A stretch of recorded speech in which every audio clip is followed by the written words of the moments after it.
Hi friends, మనము మైసూర్ పాక్ ఎలా చేయాలో చూద్దాం ఫ్రెండ్స్. 2 గ్లాసెస్ షుగర్ తీసుకున్నాను. ఫస్ట్ ఒకటి వేసాను కదా, నెక్స్ట్ ఇది ఒక గ్లాస్ వచ్చేసి 100 గ్రామ్స్ ఉంటుంది. 50 ml వరకు వాటర్ తీసుకున్నాను. చూడండి గ్లాస్లో. ఆయిల్ కూడా 200 గ్రామ్ వరకు తీసుకున్నాను. ఇది హీట్ అవుతుంది. ఒక కడాయిలో ఆయిల్ హీట్ చేస్తున్నాను. ఒక కడాయిలో షుగర్ వాటర్ వేసేసి ఫస్ట్ కలిపి పెట్టుకున్నాను. ఇది మెల్ట్ అయ్యే వరకు ఉంచాలి ఫ్రెండ్స్. కొద్దిగా వాటర్ తక్కువ అనిపించాయి, మళ్ళీ కొంచెం వాటర్ వేసుకున్నాను. చూడండి షుగర్ ఎంత బాగా నురగ వస్తూ పాకం రెడీ అవుతుందో. ఇది కలుపుతూనే ఉండాలి. కొంచెం తీగ పాకం వచ్చాక 100 గ్రాము ప్యూర్ శనగపిండి వేసుకున్నాను ఫ్రెండ్స్. బబుల్స్ పోయే వరకు చక్కగా కలుపుకోవాలి. చూడండి పిండి బబుల్స్ ఉన్నాయి కదా, షుగర్ సిరప్ బబుల్స్ కూడా బయటకు వస్తున్నాయి. పూర్తిగా అందులో మిక్స్ అవ్వాలి శనగపిండి. కలుపుతూనే ఉండాలి, లేదంటే కింద గడ్డగట్టుకుపోతుంటుంది. చూడండి మొత్తం మిక్స్ అయిపోయిందా. షుగర్ సిరప్లో మెల్ట్ అయిపోయింది మొత్తం శనగపిండి. కలుపుతూ ఉండాలి, లేదంటే కింద పట్టేస్తుంది, నల్లగా మాడిపోతుంది.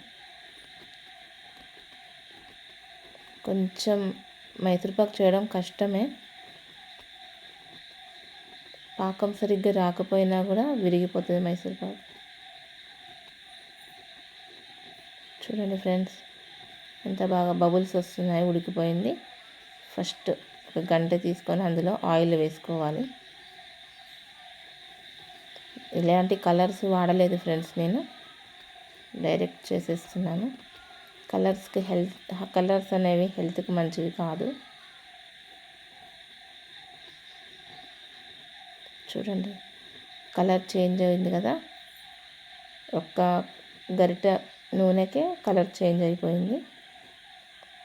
ఇంకో గరిట తీసుకుంటున్నాను నూనె. చూడండి కలర్ చూడండి ఎంత బాగా వచ్చిందో. కలర్ వేసుంటే కొంచెం ఎల్లోయిష్ కనిపించేది మనకి. కలర్ వేయలేదు. ఒక ప్లేట్లో బాదం, కాజు కట్ చేసి పెట్టుకున్నాను.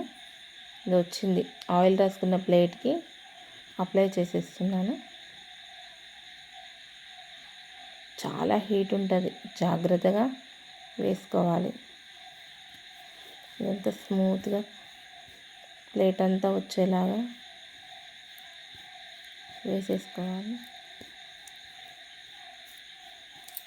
చూడండి చాలా స్మూత్గా అయితే వచ్చింది నాకు. కట్ చేస్తున్నాను. కొంచెం వేడిగా ఉన్నప్పుడే కట్ చేయాలి ఫ్రెండ్స్. చల్లబడిందనుకో కట్ అవ్వదు. కొంచెం జాగ్రత్తగా. కొంచెం షుగర్ వేసేసాను పైనుండి, రెడ్ కలర్ కలిపేసుకొని.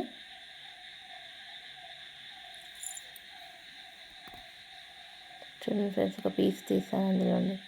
ఎంత సాఫ్ట్గా చునిగిపోయిందో చూడండి. 2 పీసులు అయిపోయింది ఇట్లా నొక్కగా.